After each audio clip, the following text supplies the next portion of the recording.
చాలా మందికి radiation therapy అనగానే అది కరెంట్ ఏమో షాక్ కొడుతుందేమో అనేది ఒక రకమైన భయం ఉంటుంది. దీని గురించి నేను ఒకటే చెప్తాను, ఒకప్పుడు చూసాం, దాంట్లో కాదంటానికి ఏమీ లేదు. 25 years బ్యాక్ మేము వర్క్ స్టార్ట్ చేసినప్పుడు మెషిన్స్ డిఫరెంట్గా ఉండేవి అనమాట. అప్పుడు ఇంత హై అండ్ టెక్నాలజీస్ లేవు.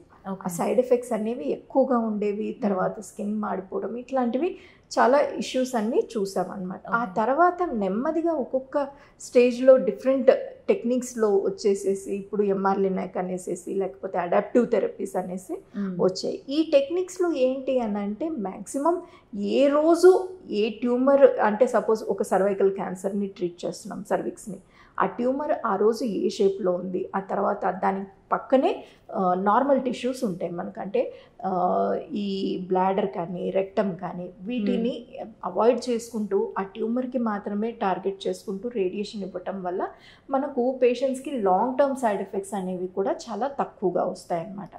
సో అంటే ఇప్పుడు టెక్నాలజీ వైజ్ మనము చాలా మటుకు క్యూర్ రేట్స్ ఇవ్వగలుగుతున్నాం. ఈ పేషెంట్స్ అందరూ కూడాను అంటే ఒకప్పుడు చాలా తక్కువ సర్వైవల్ ఉండేది, ఇప్పుడు సర్వైవల్స్ బాగా పెంచగలిగాం. ఈవెన్ సర్విక్స్ 3rd స్టేజ్లో వచ్చిన పేషెంట్ కూడా 80 to 90% క్యూర్ చేయగలుగుతున్నాం. కానీ ఇంత క్యూర్ చేసినాక వీళ్ళు ఎక్కువ రోజులు బ్రతికారనుకోండి, ఆ పేషెంట్స్కి లాంగ్ టర్మ్ సైడ్ ఎఫెక్ట్స్ ఉంటాయి. ఆ లాంగ్ టర్మ్ సైడ్ ఎఫెక్ట్స్ ఏముంటాయి, మనకు బ్లీడింగ్, రెక్టమ్ నుంచి బ్లీడింగ్ అవ్వటం కానీ, లేకపోతే కనుక యూరిన్లో నుంచి రక్తం పడడం కానీ, ఇలాంటి లాంగ్ టర్మ్ సైడ్ ఎఫెక్ట్స్ ఉంటాయి. వాటిని తగ్గించడానికి ఇప్పుడు వచ్చిన లేటెస్ట్ టెక్నాలజీస్ అనమాట.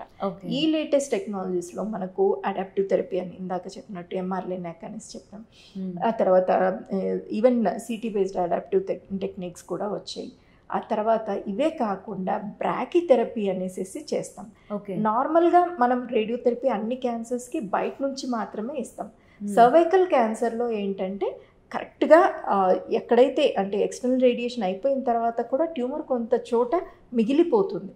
ఆ మిగిలిపోయిన ట్యూమర్లోకి మనం నీడిల్స్ అన్నీ వేసేసి, ఇది ఒక స్పెషలైజ్ టెక్నాలజీ ఉంటుంది, నీడిల్స్ అన్నీ పంపించేసి దానికి మాత్రమే డోస్ వెళ్ళేటట్టుగా చేసామనుకోండి, ఈ లాంగ్ టర్మ్ సైడ్ ఎఫెక్ట్స్ ఇందాక చెప్పినట్టు బ్లీడింగ్ అవటం కానీ ఇలాంటి ప్రాబ్లమ్స్ కూడాను మనం సాధ్యమైనంత వరకు 5 to 10% లోపలే ఉంచేసి ప్రాబ్లమ్స్ లేకుండా ట్రీట్ చేయొచ్చు అన్నమాట. ఇది అడ్వాన్సెస్ ఇన్ రేడియేషన్ ఆంకాలజీ.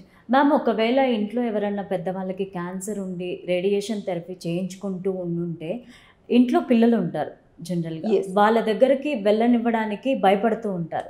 అది కరెక్టా మ్యామ్? అంటే వాళ్ళ దగ్గరికి వెళ్ళనివ్వకూడదు, ఏమన్నా ఎఫెక్ట్ ఉంటుందా పిల్లలు? రేడియోథెరపీలో అంటే మనం ఇచ్చే ఈ రేడియేషన్ టెక్నిక్స్లో, ఈ ఎక్స్టర్నల్ రేడియేషన్ కానీ, ఈ బ్రాకీథెరపీ టెక్నిక్స్లో కానీ, వీటిల్లో మనము పేషెంట్ దగ్గరికి వెళ్ళొచ్చు, ఇబ్బంది ఏమీ లేదు. చిన్నపిల్లలతో ఆడుకోవచ్చు, ప్రెగ్నెంట్ లేడీస్తో పక్కన ఉండొచ్చు, ఇబ్బంది ఏమీ లేదు. అయితే కొన్ని రేడియేషన్ ఇవి ఉంటాయన్నమాట. ఏంటి అని అంటే అయోడిన్ థెరపీ అని, అంటే మనము థైరాయిడ్ క్యాన్సర్కి సర్జరీ అయిపోయిన తర్వాత మళ్ళీ ఫ్యూచర్లో అక్కడ ఇక్కడ పుట్టకుండా ఉండటానికి అయోడిన్ థెరపీ అనేసి ఇస్తాం.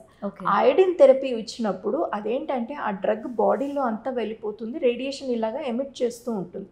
సో దానికోసం అనేసి ఒక స్టిపులేటెడ్ టైం ఇస్తాం, 6 weeks 6 months ఇట్లా టైం ఇచ్చేసేసి ఆ టైం అయ్యేంత వరకు మీరు ప్రెగ్నెంట్ లేడీస్ దగ్గరికి వెళ్ళకూడదు, లేకపోతే చిన్నపిల్లల దగ్గరికి వెళ్ళకూడదు అనేసి చెప్తూ ఉంటాం. ఈవెన్ పెట్ స్కాన్స్ అయితే, పెట్ స్కాన్ కూడా ఒక రకమైన రేడియేషనే.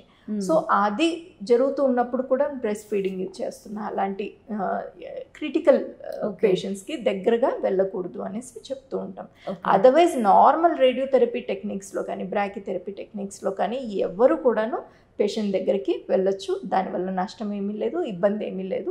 ఇన్ఫ్యాక్ట్ అది చాలా ఇంపార్టెంట్ కూడా, ఎందుకంటే ఒక ట్రీట్మెంట్ జరుగుతూ ఉన్నప్పుడు, ఎందుకంటే ఇది ఒక లాంగ్ ప్రాసెస్, రేడియేషన్ టెక్నిక్స్ కానీ లేకపోతే ఆంకాలజీ ట్రీట్మెంట్ అనేది ఒక లాంగ్ ప్రాసెస్. కొంతమంది పేషెంట్స్కి ఈవెన్ 6 months 1 year కూడాను ట్రీట్మెంట్ జరుగుతూ ఉంటుంది. అలాంటప్పుడు వాళ్ళకి సైకలాజికల్ స్ట్రెంగ్త్ అనేది చాలా ఇంపార్టెంట్.